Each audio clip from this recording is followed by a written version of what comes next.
Back here on the Deen Show with Sheikh Abdul Rahim Green. On the Green Show today. This is the Green Show, ladies and gentlemen, on the Deen Show. I'm so excited that you're back with us. Alhamdulillah, it's great to be back, Eddie, as usual. Thank you for finding the time. And inshallah, we'll get to be together some more over the years if God Almighty gives us life. And then, hopefully, we do enough good deeds. We worship the one God, and we do the good that He's told us to do. And then He'll have mercy on us, He'll have grace on us, and give us paradise. That's the objective. That's the goal. That's where we want to get. Exactly. So tell us now, this was just an introduction. Now the question is, because many people, this is in their nature. This is something that is logical, rational. Just worship the one God and do the good that He wants you to do. Now someone writes in a question and says, you know what, yeah, that makes sense. But how could God, who's so merciful and loving, how can He send a good person to the hellfire?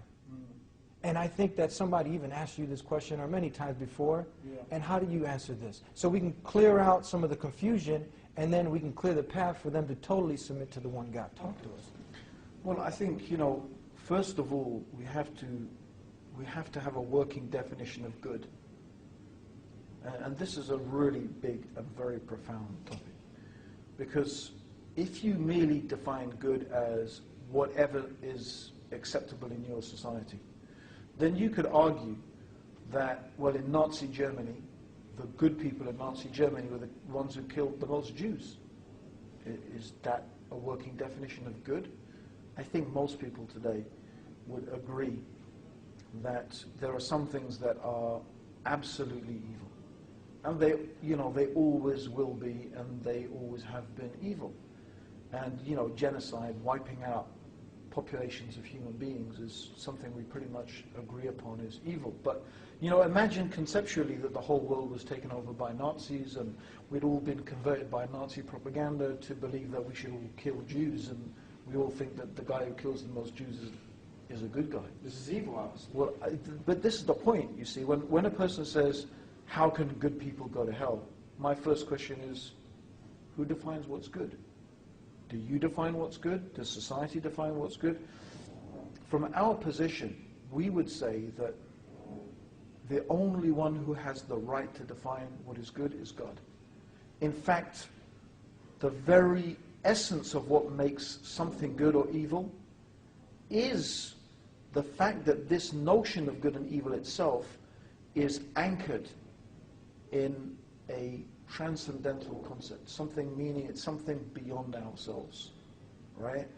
And so that is very, very important, the concept of good and evil. So the first thing I talk about is, well, who defines God, right? It can't just be, who defines good? Good can't just be defined by society or by you or me. So when a person said, why do good people go to hell? I'd say, well, who said that's a good person? Who decides what's good? Who decides what makes a person good? The other way to think about it is that truly good people don't go to hell. And truly good people, as far as God has defined it, as far as the Creator has defined it, good has a foundation.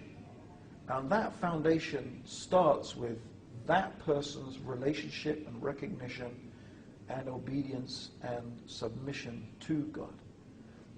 Sometimes people find this a hard concept to get their heads around. So what I try to do is explain this concept in a way that's a little bit familiar to us. And of course, in no way do I want to compare God to any created thing. Yes. I'm just trying to give the concept some framework through which we can understand it. So yeah. I want you to imagine, right, Eddie, you're a sort of journalist, yeah. Right? And the Deen Show, you have the Deen Show. You decide one day, you hear about this guy he's a really good guy. He gives lots of charity. He's kind to kids.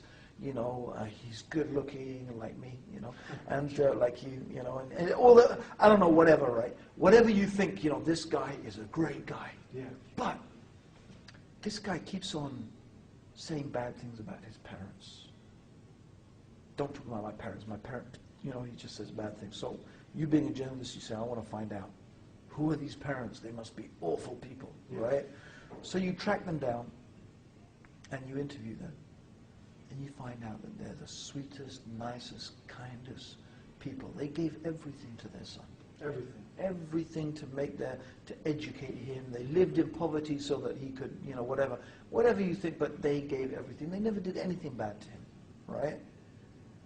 Now what do you think of this guy? He's a creep now. Yeah. And you know what? The fact is that all the good that he did just looks like nothing.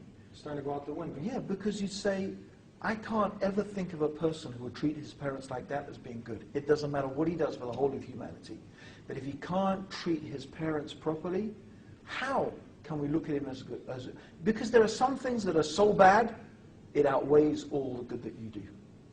And that's how we should look at a person who denies God, who abuses God, who considers something in the creation to be equal with God. This is so insulting and so abusive and so denying the reality of God. And in reality, God has more right to be loved, more right to be worshipped, more right to be respected than even your own parents. I mean, God gave you your parents, right?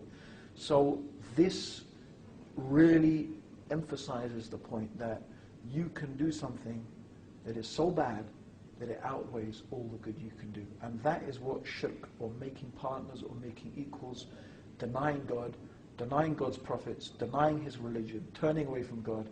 In the eyes of God, it is so bad that whatever you do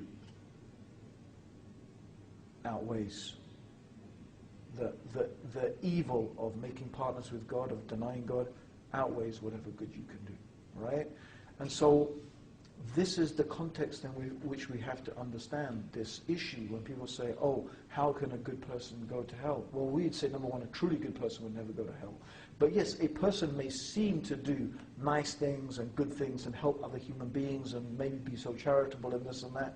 But at the end of the day, if they have not recognized God and obeyed God and committed themselves to treating their relationship with God in the right way, then the evil of that outweighs all the good that they have done.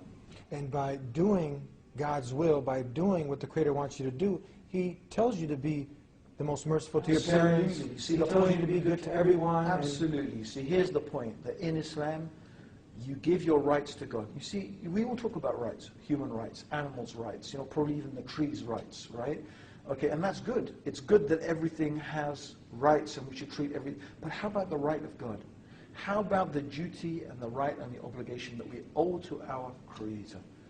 This is the most terrible right to transgress. But as you said, when you follow Islam, when you follow the teachings of the Quran, when you follow the teachings of the Prophet, Islam tells you to respect your parents. It's one of the biggest sins in Islam to disrespect your parents. To be good to your neighbor. To look after the poor and the orphans and the needy. So in Islam, part of believing in God is being good to the creation. You can't say that the other way around. You can't say about those people, humanists or whatever, right, that they would say, yeah, we should be good to the creation, whatever good to the creation is, because that's open for discussion as well, right? What they think is good may not even be good anyway, right? I mean, maybe these people now start saying euthanasia is good, right? You reach 70 years old, you're an old person, put you down, right? Let's kill old people because, that it's not worth them living. Who knows? Maybe in years to come, this is what people will be saying, right? And they will say, oh, that's the good thing to do. Well, we don't hold that. We don't agree that that's good, right? So it all comes back to these things. Who defines good, right? And the whole issue of one's relationship with Allah, with the Creator, is really at the heart of this as well. That's priority number one, and we'll be right back with more on the Deen Show.